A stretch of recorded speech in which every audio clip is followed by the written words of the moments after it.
Olá pessoal, eu iria participar de uma live no perfil de Administração do Direito, mas eu brinco que meu Instagram é sempre meio egoísta e aí gosta dele mandar na live, eu brinco, né, fui brincando com relação a isso. Então nós vamos começar a live aqui e a Luísa, que é colunista da Administração do Direito, vai, nós vamos fazer então esse bate-papo importante com uma temática muito relevante. E agora, tá me vendo? Agora deu. Epa! Marcílio, acho que o seu Instagram é realmente egoísta, viu? Não, demais. Aconteceu várias vezes isso já. Eu brinco que eu sou Xiaomi, né? Eu gosto muito da Xiaomi, porque ela Aham. traz alta tecnologia a baixo custo, mas muitas vezes ela queima minha língua. Pois é, mas então eu estou aqui embaixo, mas quem vai mandar, como você disse, sou eu, porque eu tenho muitas perguntas para te fazer e todo mundo da administração no direito também. Estamos ansiosos por essa live e eu estou realmente honrada de estar aqui com você, Marcílio. Você é um profissional que eu admiro muito. Você fala muita coisa que eu também prego, né, nos escritórios que eu atuo. Então, tenho muita coisa para te perguntar. Deixa eu me Não, apresentar fique à primeiro, então, vontade. né, Marcílio? Claro, por favor. Então, como aqui na administração no direito nós temos muitos colunistas, é sempre importante, né, cada um se apresentar. Então, eu me chamo Luísa Assis, já atuo há alguns anos com gestão de escritório de advocacia, na consultoria, com consultoria, hoje eu atuo na ELS, e atuo principalmente com planejamento estratégico e no pilar societário também, que é o pilar bem estratégico de sócios, né? Então, Marcílio, hoje temos muito o que falar, porque muito de gestão você também fala, né? E inovação e tudo mais. E isso é algo que a gente prega bastante mesmo e tem tudo a ver com o que eu acredito. Então, Isso Marcílio, aí.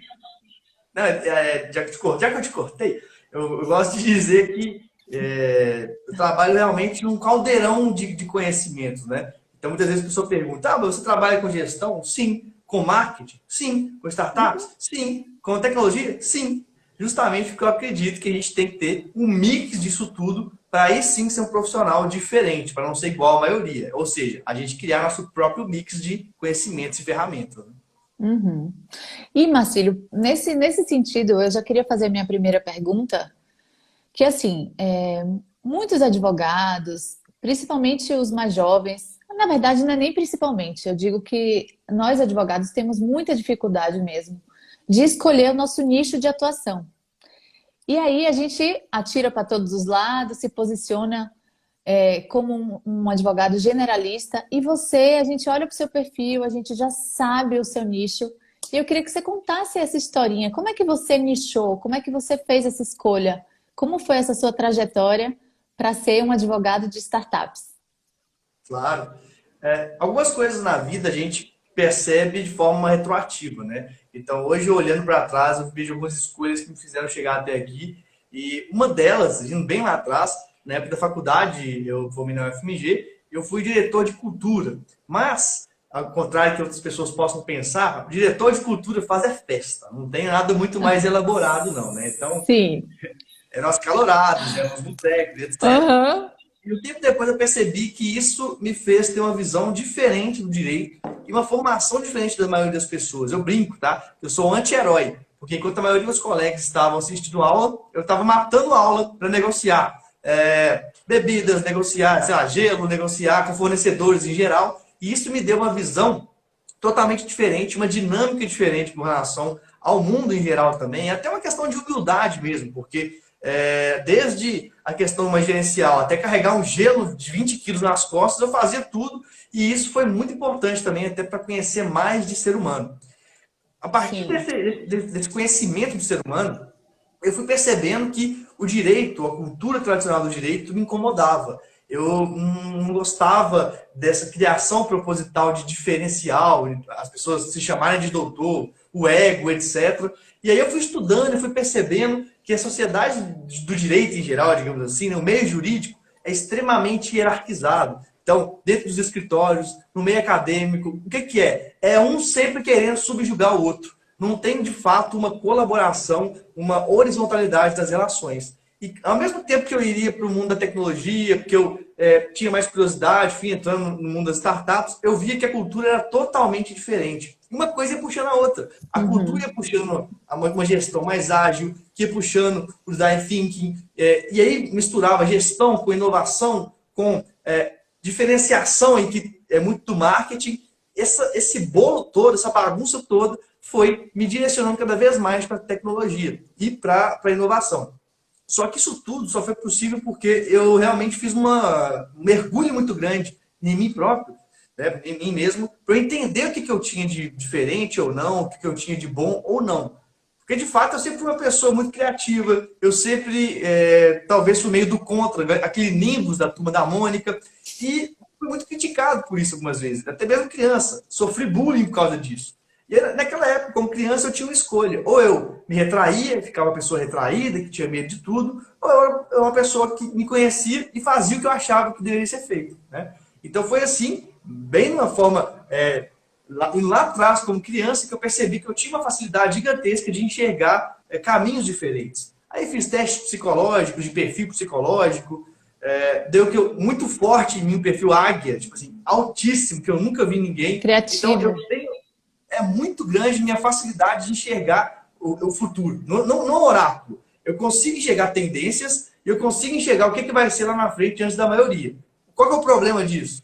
Muitas das vezes eu sou incompreendido, porque eu estou falando algo para pessoas que não estão nem perto daquilo que eu estou falando ainda. Então, eu sempre falo esse exemplo. Lá para 2014 eu falava de advocacia 4.0 e meus colegas advogados, comecei a advogar em Sete Lagoas, no interior, eles me zoavam. Eles zoavam no grupo de WhatsApp e riam. Nossa, que ridículo, vai ter padeiro 4.0, você não sabe de nada, você é ridículo, você está no mundo da lua. Eu ouvi esse tipo de coisa. Só que eu sabia o que eu estava fazendo, eu sabia os meus estudos, eu sabia a minha prática. Eu falei, cara, eu vou continuar no caminho que eu acredito. E aí eu comecei a ter muitos bons resultados, mesmo no início da advocacia.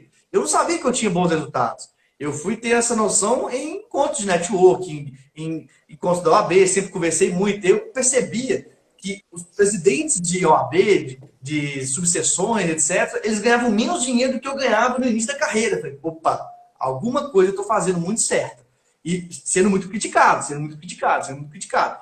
E aí, a partir desse momento, eu falei, cara, eu vou me aprofundar no que eu quero, mesmo que todo mundo do direito não fale, ninguém fale disso, ninguém ache isso certo, eu acredito nisso, e foi assim que eu fui. E assim, fui parar cada vez mais, não só em startup, né, mas é um ramo que engloba direito, gestão, tecnologia, futurismo, mercado, é realmente um caldeirão de competências, e aí, a partir disso, sempre criei algumas tendências e oportunidades para mim e para as outras pessoas também. Uhum. Muito interessante. E você falou coisas assim que são muito importantes. Você falou de autoconhecimento, você foi buscar se conhecer, acreditou na sua essência. Então, você tinha um propósito muito, muito dentro de você, você tinha já sabia o que queria, né? Criativo, usou disso a seu favor e realmente foi muito bom você não ter escutado seus colegas nem essas críticas, porque são pessoas assim que realmente fazem diferente e fazem e quebram paradigmas, né? No direito. Isso é muito Sim, nem legal. que seja para ser alguém que você odeia, digamos assim. A gente tem que ter uma pessoa que você às vezes fala, não, aquilo eu não quero ser, eu quero ser isso. Mas antes não, antes você só tinha o mesmo padrão de profissional, então você não tinha nem como comparar. Só que, para Uhum. ser sincero, Luísa, eu tenho visto que o meu trabalho, e sim, eu não tenho problema de falar sobre isso. Realmente eu tomo muita. Tem gente que me xinga, tá? No Instagram. Tem gente que nem me conhece, vem no meu Instagram me xingar. Tem gente que vem falar isso, vem falar aquilo. Isso não me afeta de verdade. Acho que o momento que eu. Esse bullying de adolescente que eu sofri, digamos assim, me deu uma proteção muito grande. Eu sofria bullying até do treinador de futebol, eu era gordinho, e o cara me chamava de geladeira. Enfim, eu acho Meu engraçado isso Deus. hoje. Eu não tenho Sim. problema com isso. Mas isso me deu uma força mental muito grande. Né? E é inclusive para criar polêmica, quando eu acho que é importante criar polêmica. Eu não tenho problema com polêmica ou com conflito, mas não para brigar, não brigo. Eu brigo com as pessoas que eu dou tapa de luva. Eu sou sempre muito educado, eu sempre pego o próprio argumento da pessoa e vou conversando com ela. E isso deixa as pessoas normalmente muito mais irritadas, tá? Por que eu estou falando isso tudo? O que isso tem a ver com gestão, com transformação digital? Na verdade, transformação digital é bem diferente do que as pessoas acham que é, ó, agora eu tenho um site, agora eu tenho uma página no Instagram, agora eu tenho uma... Não, isso daí é realmente a ponta do iceberg, fazendo essa analogia. A Uhum. transformação digital principal, ela é cultural, ela está no meio das pessoas. E não só no Brasil, e eu falo não só de experiência empírica, mas de pesquisas acadêmicas, o grande problema do direito é essa cultura conservadora que os advogados acham maravilhoso, acham lindo, e que, na verdade, é o principal problema que faz o direito ser sempre atrasado com relação ao mundo da vida. Uhum. É, eu já ia te perguntar isso de transformação digital, porque a gente ouve falar transformação e muitas vezes de forma equivocada associa ao direito digital, né? Então eu queria que você Não, tem falasse um nada a ver. pouquinho o que é a transformação digital que tanto falam, né? E o que é que a gente pode fazer para se adaptar a isso, né? A advocacia em Claro. si. A primeira questão que eu sempre falo para as pessoas, né, e eu vejo muita gente, eu quero ser inovador. Primeiro, então a pessoa fala que ela sabe de digital, ou ela sabe, agora ela fala que ela é DPO. Tá. Só que você vai estudando mercado, você vê que o movimento de mercado, ele é muito, é todo mundo fazendo igual. As pessoas vão achando que são inovadoras, fazendo sempre o mesmo caminho, mesmo caminho, mesmo caminho. E vão afunilando. Vão afunilando porque é uma bolha, na verdade. A maioria das empresas não querem saber de LGPD. Ah, mas precisa. Bom, Código de Defesa do Consumidor, quanto tempo que não existe? Quantas empresas que descumprem, que não seguem nada? A maioria. E as pessoas acham que todo mundo agora, todo empreendedor vai querer saber de proteção de dados. Não vai, é mentira. Ah, mas Aham. vai mudar. Não é assim. Então, assim, as pessoas, elas às vezes se iludem muito com algumas novidades do direito, porque elas estão perdidas e elas deixam de estudar o mercado de fato. Né? Então, quando eu falo de direito digital, nada mais é do que pegar algo físico e passar para o digital. Por que isso não é transformação digital? Porque transformação digital é mudança de processo, e aí quem é do direito processual vai querer falar processo, procedimento, então mudança de workflow de trabalho. Se eu, antes, eu de repente estaria com você conversando, sentado presencialmente, tomando um café, apesar que isso é muito bom, hoje eu consigo estar no Brasil inteiro, no mundo inteiro, conversando, trocando informações, aumentando a meu network e minhas possibilidades. Isso é só um exemplo muito básico, mas não é só isso. É cultura, são as novas habilidades, até a vestimenta mesmo aqui, até algo como uma tatuagem que pode parecer uma bobagem, ela é propositalmente, no meu caso, como uma marca, um marco do que alguém que antigamente usava tatuagem assim, poderia ser um bandido, hoje é um professor. Eu sei que para muita Sim. gente isso não tem essa carga pesada ainda. Só que para a Aham. maioria das pessoas do direito, ainda é muito pesado. Então, a transformação digital é uma mudança que engloba cultura, ferramentas e novos modelos de negócio. A maioria dos escritórios de advocacia que eu conheço tem o mesmo modelo de negócio, com pequenas variações. Eu vou te dar um exemplo básico de como fazer uma mudança.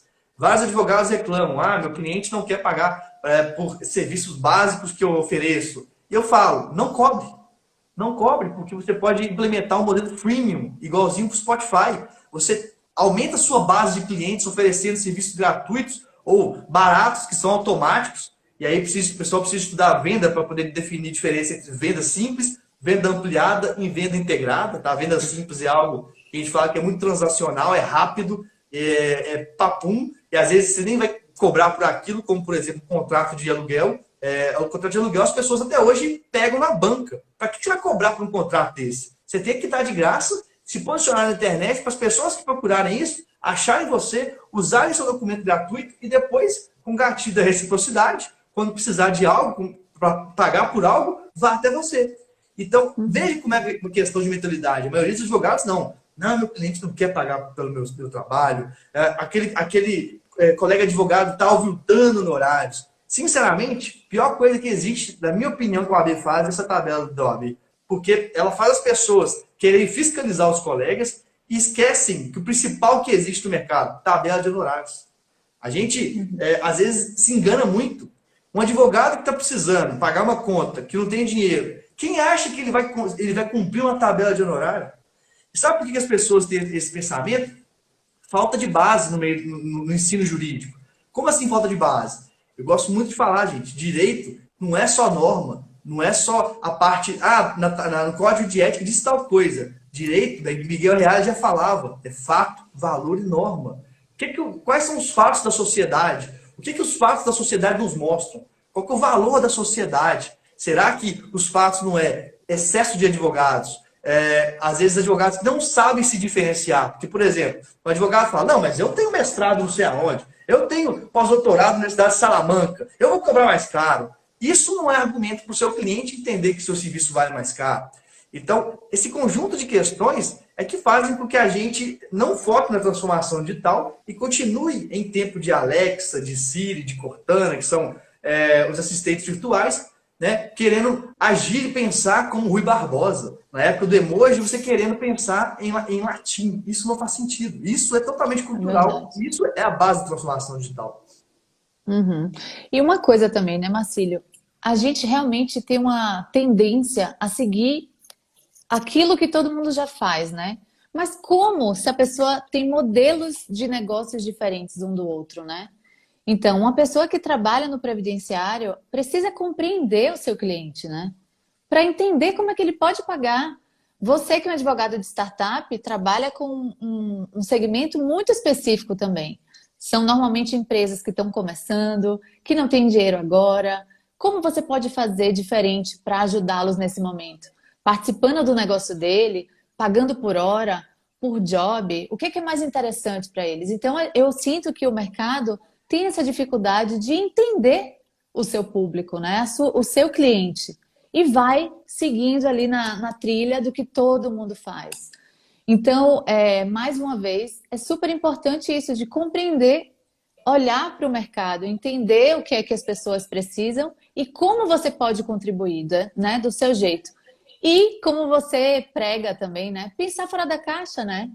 Pensar diferente, fazer diferente. Se está todo mundo fazendo igual, o que que a gente pode fazer diferente?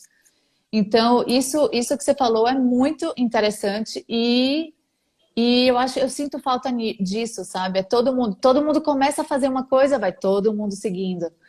Todo mundo começa a fazer live agora.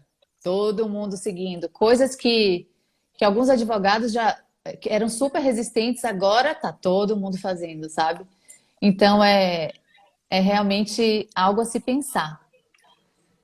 No direito é um problema ainda maior, porque quando eu falo de transformação digital, até coloquei aqui, ó, transformação digital jurídica, porque esse termo eu criei. O pessoal sempre fala, transformação digital no direito. Eu criei jurídico. Até isso é interessante, as pessoas no direito em geral, elas não criam termos, não. Elas só usam o que outras pessoas usaram. Sim. Por que elas não criam? Por que elas não juntam uma com a outra e cria? Eu realmente crio muitos termos, eu crio muitas áreas, não com base no achismo, tá? Com base em estudo, eu vejo isso, eu vejo aquilo, aí eu vou nos Estados Unidos, eu vou na Europa, pesquiso o que eles estão fazendo, trago para cá e vejo a realidade. É isso. E as pessoas não ousam fazer diferente, não ousam criar. Uma vez, foi até engraçado, meu próprio pai uma vez me perguntou, mas você ainda é advogado? Eu falei, por quê, pai? Você não trabalha com processo mais? Você acha que advogado só quem trabalha com processo? Aí eu comecei a pensar o imaginário comum dos próprios advogados e das pessoas em geral. E aí a gente vê que as pessoas não sabem como é viver do direito sem processo. Como é você fazer uma consultoria, você fazer uma mentoria. E eu falo para todo mundo, gente. Eu brinco que eu falo que eu sou inclusive advogado. Sabe por quê? Uma das principais estratégias que eu faço com as startups, eu não chego me posicionando como advogado, porque advogado é chato pra caramba. A gente tem que ter consciência disso. Olha, eu vejo colegas advogados tentando vender serviços para os clientes, fazendo medo, ameaçando, falando, olha, você vai tomar ferro, olha, você vai tomar multa. Isso não é papel de advogado, não. O papel de advogado é mostrar como que ele vai melhorar, o cliente vai melhorar, quais são os benefícios. Lembrando, direito é fato, valor e norma. Então, qual o fato? Você, como advogado, tem uma rede de network valiosa. Isso é diferencial, por exemplo. Sim. Valor é você entender que você pode, por exemplo, um perfil de... o que eu posso fazer diferente? Eu tenho um perfil de direito de família. Faça uma live com a psicóloga para poder ensinar as principais questões. Não fala nada de direito. Nada. Entender que o advogado, a advogada, ela tem que ser um centro. Eu gosto de dizer que para a empresa é um centro de negócios e para a pessoa é um centro de benefícios. Então... estou precisando de uma dica de cabeleireiro. Pô, meu advogado tem um contato bom. Isso. Aí o advogado começa a passar por ele várias pessoas, várias necessidades. a partir desse momento, você começa a ser muito mais valioso para o seu cliente simplesmente do que alguém que, eu sei fazer o seu contrato, eu sei fazer o seu processo. Desculpe, gente, eu vou ser duro. Isso não vale nada hoje, ou quase nada. Ô, Vale muito Marcílio, pouco. deixa eu te perguntar uma curiosidade. Quando eu fui, né, pesquisar um pouco mais como boa entrevistadora, eu falei, vou pesquisar um pouco mais do Marcílio, né? E uma das suas, no seu currículo tá lá, Legal Venture Transformer. Eu falei, gente, eu vou perguntar isso. Foi uma criação sua, Marcílio? Criei o nome também. Legal Olha que Venture legal. Transformer. Não, e Legal deixa eu te Venture falar o que é mais Transformer. interessante disso tudo. Quando a gente coloca no Google, você é o primeiro a aparecer. Olha quem tá ouvindo Você aí, fala, ó. você fala o quê? Esse termo? Aham. Eu acho que eu sou o único. Você é o único. Apareceu ali, ó. Top, top. Muito Mas legal. essa é a questão. Essa é a questão. Eu criei para mim próprio um nome que eu acho que era relevante. Por que eu usei inglês? Porque no meio jurídico e tecnologia o pessoal gosta de Sim. usar inglês. E eu não tenho Aham. problema nenhum de abrasileirar o negócio. Então, por exemplo, eu falo de direito guiado por dados. É o data driven. Eu falo, é data driven. Você tem que entender. Eu não estou nem aí se vai falar certo, se vai falar errado. Sim. Isso é de Aham. menos. E aí eu criei isso mais por uma questão de diferenciação. Por isso que eu brinco que é uma questão, é um caldeirão de marketing, é um caldeirão de gestão, de tecnologia, porque a gente tem que ter isso como diferenciação. Da mesma forma, Luísa, eu criei, por exemplo, uma frase para resumir o que eu penso, que é: o sucesso no direito está fora do direito. Justamente porque todo conhecimento jurídico virou commodity, perdeu Verdade. valor, não é diferencial. Então, eu criei essa frase para mostrar que, olha, se você for mais o mesmo, você não vai ter grandes resultados. E sim, já tem gente que critica. Eu já mapeei o seguinte: quem são as pessoas mais resistentes com inovação no direito? Até agora que eu vi. E pode ter gente me assistindo aí, pode até me contradizer, me xingar. Criminalista e processualista. Criminalista e processualista, meu Deus do céu. Que dificuldade que essas pessoas têm de enxergar um novo direito. É algo absurdo. É algo, sim, impressionante. Já me falaram, se você acha que o sucesso do direito está fora do direito, sai do direito, vai fazer outra coisa. Ou então, eu falo que nós não temos que chamar de doutor, aí ele fala, esse cara provavelmente nem é advogado. Enfim, isso tudo Aham. são cabeças que não conseguem se abrir ao diferente. Não precisa concordar, mas ouça. Ouça, tente entender o ponto de vista. Essas pessoas, em geral, e eu estou generalizando, qualquer forma de generalizar é burra, né? Mas, em geral, o que eu vejo é que tem mais dificuldade. Aham. E assim, Marcílio, uma coisa que você falou super interessante, que eu acredito muito, é também transitar por outros ecossistemas. É o que você falou. Eu preciso. A advocacia, gente. Quando eu comecei nessa área de gestão, eu comecei muito nova ainda. Então, eu tinha saído da faculdade e tinha aquela visão do direito, né? De, da técnica, do operacional. Então, quando eu comecei a conhecer mais a fundo os escritórios, tinha alguns escritórios com advogados de muito sucesso que eu via que, na realidade, ele nem era tão técnico assim. Mas o cara era fera de relacionamento. E hoje eu realmente parei de subestimar os advogados, que são muito bem relacionados, e é isso que a advocacia é também, né? Então, quando você falou isso de ser amigo ali das pessoas para fomentar negócios em volta de você e você agregar isso para o seu cliente, eu achei incrível, porque, de fato, eu acho que isso que faz toda a diferença, sabe? É ali que você se Sim. posiciona, é ali que você conhece pessoas.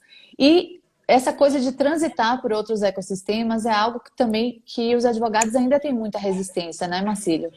Todo advogado Bastante. vai para evento de advogado. O que é que tem para fazer? Congresso de direito. Então, isso, na verdade, é mais difícil para a gente abrir a cabeça, né? Se a gente não conhece o que a galera da tecnologia está fazendo, gestão ágil, o que é que o pessoal do RH pode me acrescentar? Por que que eu não vou naquela feira dos engenheiros para entender o que é que a engenharia está trazendo de novo? Então, isso sim abre a nossa cabeça. Porque direito, como você falou, é commodity, né? O direito a gente já sabe. Mas o que é que eu posso fazer de diferente conhecendo essas outras pessoas, né? Transitando por essas outras áreas. Tá certíssimo. Eu não tenho problema, às vezes, de dar declarações fortes, não. Eu acho que são necessárias. Pessoas muito técnicas do direito normalmente trabalham para quem são mais bem relacionadas. Essa é a realidade. Tá? Uhum. Essa é a realidade. Quem vai ganhar dinheiro mesmo é quem tem bom relacionamento, é quem sabe a parte comercial. E aí, as pessoas técnicas não sabem fazer isso, elas vão trabalhar com essas pessoas. Eu conheço donos dos maiores escritórios do Brasil. Os caras são bons demais em relacionamento, em venda, em sacadas em geral. Eles vendem sem falar nada do direito. Eles vão para o jantar e falam da vida. E nada do direito. Então, a gente tem que falar essas coisas porque as pessoas são muito iludidas achando que isso tem a ver com a transformação digital também, tá? Acha que título, cargo na OAB e tratamento de liturgia vai fazer alguém ser melhor no direito ou mais importante. Não vai nada. O importante hoje, no mundo digital principalmente, é quanto maior o fluxo de informação que você propicia. Eu sei o que acontece, às vezes, eu nem tenho mestrado, tá? Eu até tenho que terminar essa pandemia, eu ir para outro país e tal. Não terminei, mas eu sei que tem gente que tem mestrado, doutorado, que fica muito bravo porque eu tô lá palestrando nos eventos e eles não estão. Só que o que eles não entenderam é que esse título, para o mercado, não vale nada, ou quase nada. As pessoas, como eu disse, as pessoas se iludem. Elas acham que... elas acham que, não, porque agora eu sou mestre. Recentemente saiu uma pesquisa que quase 50% dos mestres ou dos doutores do Brasil não tem trabalho, estão desempregados. Isso há muito tempo já. Recentemente, muito tempo que eu falo assim, 2 anos mais ou menos. E aí, isso é estudo de mercado. O que isso significa? Que o Brasil está tudo errado. Não. Significa, como eu disse, que não é isso que você tem que focar. Você tem que focar em outras habilidades, em soft skills, em relacionamento, em tecnologia, em mercado. É isso que vai dar o diferencial. Aquele tempo do direito rebuscado, inclusive da academia que subjuga. Como assim subjuga? É sempre comum, principalmente em locais mais tradicionais do direito. Você só entra se você estudar a tese do orientador. Por quê? O orientador não quer jamais que entre alguém que saiba mais do que ele em uma outra área, porque ele vai se expor, ele vai deixar de ser referência e vai quebrar a hierarquia. Então, começa a perceber como a estrutura do direito ela é toda criada com hierarquização. Aí chegam pessoas como eu e como vários outros que estão fazendo, que simplesmente quebram isso. Simplesmente falam, não estou nem aí qual é o seu cargo, e começam a criar, fazer, cria Lautec, cria Ligotec, e começam a transformar o direito. É claro que se incomoda. Até claro. Porque, todo sistema, ele tem, digamos, defesas contra a mudança. Tá? Qualquer sistema, ele tende a não querer a mudança, porque a mudança tira todo mundo da zona de conforto. Verdade. Querer voltar ao status quo, né? Isso faz muito sentido. Não é uma apologia a não estudar mais e não se aprofundar, não é isso. Mas é simplesmente adquirir soft skills, novas habilidades. E isso faz com que você realmente se diferencie, né? E assim também, sabe, Marcílio? Existem modelos de advocacia. Existem aqueles modelos de advocacia que é uma advocacia mais científica, que a pessoa é um grande parecerista, que traz teorias de outras ciências misturadas ao direito, trazendo uma coisa nova. Tem as advocacias mais especialistas, né? Mas no fundo, o que você precisa muito é ter autoconhecimento, saber o que você quer. E aí sim, e parar de criticar o outro que faz diferente, né? E isso que é algo que me deixa triste no direito, assim, sabe? E que no ecossistema de startups, Marcílio, você vai concordar comigo, tem essa cultura da colaboração, né? Meio colaborativo. Então, vocês que estão aqui conosco, que são advogados também, vamos parar de falar mal uns dos outros, né? Vamos colaborar mais, porque se você consegue confiar no seu colega, isso fomenta as parcerias, isso enriquece, né? E isso é uma coisa que eu sinto falta também no direito. Não sei se você sente isso, Marcílio. Bastante, assim, depende, porque a gente tem que ficar numa bolha. No meio das pessoas mais da inovação da startup, é totalmente diferente. Mas eu sei que isso é uma bolha. Eu sei que, pelas pesquisas que eu já fiz e faço sempre, 95% da advocacia ela é um modelo muito tradicional, inclusive mentalmente tradicional. Sim. Eu vou dizer uma curiosidade para você, para todo mundo que está assistindo, inclusive, que pode abrir muita mente das pessoas, tá? Tem uma metodologia que é de entender bem o ser humano, que chama Sexy Canvas. Eu até fiz uma live já com o criador, que é o André Diamant. E aí fala que nós, seres humanos, nós somos movidos pelos 7 pecados capitais, eu nem sei falar todos aqui, e mais a criança interior. Então, quando eu faço palhaçada no meu vídeo, eu ponho uma peruca, etc., eu ativo a criança interior. Várias pessoas acham super legais, e aquelas pessoas, algumas ativam o bullying da mente dela, e começam a falar, retardado, palhaço, etc. Quando eu faço algo assim, eu sei exatamente todas as reações das pessoas. As pessoas acham que eu não sei, eu fico estudando as reações, é maravilhoso. Mas que eu quero dizer para vocês? Aí é uma constatação minha, né? Não do criador do Sexy Canvas. A advocacia, ela basicamente tem duas dessas questões que são muito fortes, que é a luxúria e a inveja. É muito forte no direito, tá? A luxúria, os advogados em geral adoram ostentar, adoram colocar um carrão mesmo que não tenha dinheiro para pagar, uma roupa social cara, isso e aquilo, isso, adoram. Pode ver vários perfis que bombam na internet, ficam só ostentando, e vários deles eu sei que por trás não é assim a realidade, conheço, mas enfim. E a mesma coisa, a inveja. O advogado inveja muito aquela outra pessoa. E isso é muito forte, por quê? Porque é um sistema extremamente hierarquizado. Nós estamos acostumados a sempre querer subjugar. Isso as pessoas não falam, mas é verdade. Por que eu quero entrar na OAB? Porque dentro da OAB, eu quero pôr lá no meu currículo, eu me sinto um pouco melhor do que aquele advogado que não faz parte de nada. Que seja uma comissão de uma subseccional, que é uma coisa desse tamanho. A pessoa, isso é vontade de se sentir superior a alguém. Eu tenho que falar essas coisas, a gente tem que falar sobre isso, porque senão as pessoas elas continuam modelos e não entendem por que isso acontece. Né? Então, luxúria e inveja é muito forte no direito. E quando você entende isso, tanto para as pessoas que querem vender para o direito, como eu que sou professor e ensino as pessoas do direito, quanto para você que quer ter clientes de outras áreas, isso é muito importante para você não repetir esse modelo. Porque para quem não é de dentro do direito, isso é muito fácil de enxergar e isso afasta os clientes. Os clientes acham estranho essa nossa forma de pensar, de invejar, de achar ruim, entendeu? Achar ruim assim, como que o outro faz diferente. É verdade, Marcílio. Concordo com você. Marcílio, uma coisa. A pandemia chegou aí, pegou a gente de surpresa e eu quero saber o que é que você acha desses escritórios que estavam super resistentes a aderir à tecnologia, o quanto a gente conseguiu avançar nessa pandemia, né? As pessoas abrindo a cabeça para as tecnologias. Como é que você viu essa pandemia aí para a gente? Bom, mais uma vez, não foi nenhuma novidade para mim, pelo seguinte, eu estudo muita lei não jurídica. Uma delas é a Lei de Difusão da Inovação, de Everett Rogers, que foi criada no final da década de 50. Ela já mostrava, e ela serve para tudo, tá? Até hoje ela serve para tudo. 2,5% das pessoas são inovadoras de verdade, são quem puxam a fila, são quem tomam ferro, etc., que são criticados, mas que também que vencem e criam algo totalmente novo. 13,5% são os adotantes iniciais, 34% é a maioria inicial, depois 34% é a maioria tardia e depois 16% são os retardatários. Um movimento como esse, ele acelera muito essa curva. E essa curva que eu te falei, quando entra a maioria inicial, chega a hype.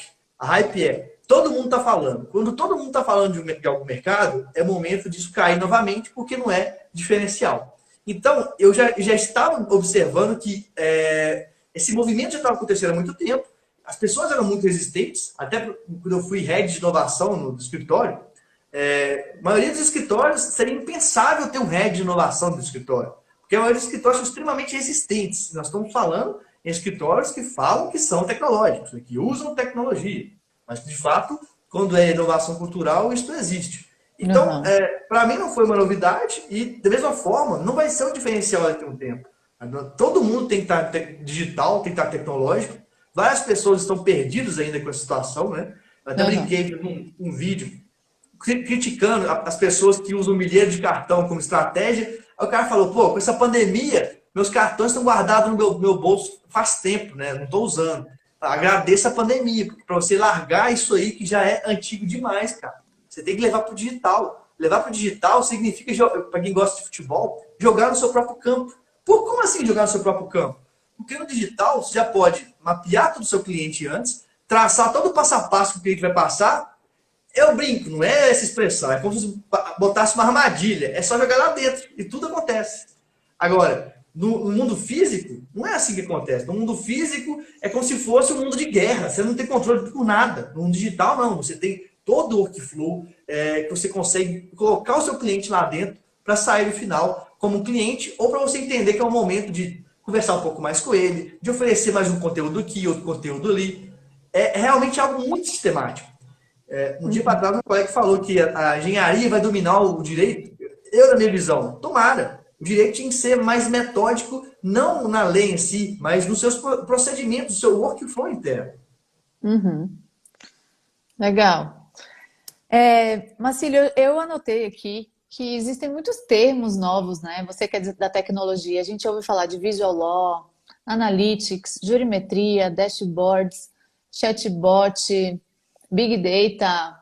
Então, tudo isso está chegando forte, a gente ouve muito falar. Mas o que é que de fato, assim, o que é que de fato os advogados precisam se preocupar nesse momento, assim, sabe? Porque o que é que eu acho? Desculpa, formulei minha pergunta muito desorganizada. Mas o que é que acontece? Eu vejo que a gente fala muito de tecnologia, mas a gente ainda está muito distante de tudo isso, sabe? Então, o que é que de fato o advogado, e principalmente a advocacia jovem, precisa com o pé no chão focar, assim, sabe? O que é que eu preciso fazer direito? Eu sei que tem muita coisa acontecendo, mas o que é que eu posso, para diminuir a angústia, a ansiedade em relação a tudo isso que está acontecendo? O que é que no pé no chão o advogado autônomo, iniciante, pode fazer de diferente nesse momento? Para mim, mais uma vez, vamos para o elemento cultura. E aí foi até algo fazendo jabá. Eu fiz o livro recentemente, o Guia Completo Direito Guiado por Dados. Eu vi, quero saber mais sobre isso depois. Esse livro é justamente para as pessoas entenderem sobre cultura analítica. A cultura analítica, que é a cultura realmente de decidir por dados, de entender estrategicamente o que o dado pode fazer por nós, é muito fraca no Brasil. Tá? Nós temos uma cultura criativa muito grande, isso é bom por um lado, mas a cultura analítica é muito fraca. E quando se fala no direito é mais fraco ainda. Nós achamos que nós somos analíticos, no sentido de analisar, de ler, mas nós não somos analíticos, nós não decidimos com base em conjuntos de dados. E eu posso dizer por quê. Até mencionar o Ricardo Capra, que é um dos maiores cientistas de dados do Brasil, ele uma vez mencionou, nós temos 18% das informações do mundo, nós consideramos para decidir sobre a nossa vida. Então, 82% das informações do mundo nós sequer consideramos, nós ignoramos. Eu sempre dou esse exemplo. Imagina eu dirigindo aí com 82% de cegueira. É isso que nós fazemos. Então, o que nós temos que saber? Para que estrategicamente servem essas tecnologias? Isso. Entender, por exemplo, que o Big Data, que nada mais é que o grande conjunto de dados, só serve para uma coisa. E isso poucas pessoas sabem. Criar o Small Data. O Big Data só serve para você pegar aquela grande quantidade de dados que produzimos o tempo inteiro e dar aquele pouquinho que é a informação correta para decidirmos. E essa cultura analítica começa com questões como: eu vou atuar em determinada área. Estuda a área. Quantos são os clientes potenciais? Quanto de dinheiro que circula nesse mercado? Quais são as características desse cliente? Nós chamamos de ICP, que é cliente ideal. Advogado nenhum faz isso. Advogado simplesmente vou para a área porque fulano disse que é legal, porque saiu a lei tal, não faz ideia de nada, enfia dinheiro, virei DPO, não sabe nada de mercado e depois se frustra. E é simples. Mais um exemplo. Acabou aí a pandemia, vamos ter novamente eventos presenciais, vou fazer o network. Como é que é o network? No feeling, desculpe, mas network no feeling é amadorismo. Se você vai fazer um evento de networking, você tem que mapear as principais pessoas que você te interessam ali. São parceiros advogados, são clientes, são os dois, cria um mapeamento de acordo com cada função. Tenha metas, então, quantas pessoas eu quero fazer, quantos contatos eu quero ter nesse evento? São 10? São 20? Uma meta inicial. Desses 10, 20, quantos eu vou marcar um jantar? Quantos eu vou marcar um café? Quantos eu vou dar o follow-up, que é marcar, de repente, uma outra questão? Enfim, se você não for para um evento de network, com todos esses dados e esses passo a passo que você vai seguir estabelecido, Vai rasgar, né? você está se enganando. E a maioria do direito faz isso, a maioria do direito está se enganando. Então, mais uma vez, foque em cultura analítica. Você não precisa ser programador. Eu fiz programação Python e LaTeX. Não gosto de programar, nós chamamos de codar. Não tenho paciência. Mas eu sou, por exemplo, arquiteto jurídico. Eu sei como funciona a lógica da computação, eu sei como funciona tudo, eu dou as ideias, eu consigo me comunicar com o engenheiro jurídico, que é o cara que cria o código, que coda, e aí eu consigo construir um direito mais organizado, mais lógico. Então, as pessoas que têm medo da tecnologia, primeiro, o WhatsApp está na nossa vida há tanto tempo, Uber, Netflix, desculpa, tecnologia faz parte da nossa vida. Primeiro ponto. Então, aquela resistência com a tecnologia, isso não deve existir mais. Segundo ponto, você não precisa criar tecnologia, mas você tem que entender para que ela serve, como que ela funciona, qual que é a lógica, qual que é a dinâmica. Isso tudo você tem que saber, porque não tem mais volta. A tecnologia não tem mais volta, a inovação não tem mais volta, senão as pessoas elas vão ficar se enganando. Não, porque eu sou advogado, eu tenho que ser chamado de doutor, eu tenho que usar roupa cara, eu não tenho que saber nada de direito. Eu falo, vai por esse caminho para você ver o que vai acontecer. Uhum. Então, Marcílio, com o pé no chão, primeiro, antes de você começar qualquer coisa, é entender o mercado. Ao invés de criar o produto antes, olha para o mercado, para depois você não perder tempo nem investir nas coisas erradas. E depois, gente, também eu acho que é isso que você falou, é gestão. Como é que eu vou fazer a minha gestão comercial? Compreender um pouco de gestão, né? Fazer o funil de vendas, prospecção com meta, planejamento estratégico. Ave Maria, não posso nem falar que eu sou mega suspeita. Ter conhecimentos também na área de pessoas, quem você vai contratar, customer success, né? Que é atendimento do cliente, o sucesso do cliente, foco no cliente. Então, tudo isso eu acho que vem antes de todas essas preocupações, de fato, com a tecnologia e tudo que está acontecendo. Então, primeiro, não gaste dinheiro, é a minha recomendação, não sei se você concorda. Não gaste dinheiro pelo modismo, né? Estão fazendo, vou fazer. Veja estrategicamente o que é que vai ser útil para você, como você falou, né? E com isso, tenha dados relevantes para você conseguir fazer a sua trajetória muito mais embasada, né? Com indicadores, digamos assim. Sim, e Então, outro ponto, desculpa te cortando aqui, que eu pode lembrei. falar. Outro ponto importante também no mundo digital, no mundo da democratização das informações. Olha que interessante, olha que como que tudo tem a ver com sociedade e cultura, né? Com a democratização das informações, o múltiplo ganhou à tona. Então, a multiplicidade de formas de trabalhar, de viver, de pessoas que você se relaciona, tudo virou múltiplo. Mas, ao mesmo tempo, algumas pessoas parecem que endureceram os preconceitos delas. Talvez para poder rebater essa multiplicidade. O problema de ter preconceitos em qualquer área que seja no mundo digital é que a pessoa ela fica cega com a realidade. Essa multiplicidade, eu falo no meu caso, eu já criei a cervejaria, vou fazer a parte de empreendedorismo, eu já dei aula de produção de cerveja artesanal, eu já fiz gestão de marketing da maior cervejaria cigana do Brasil, eu já...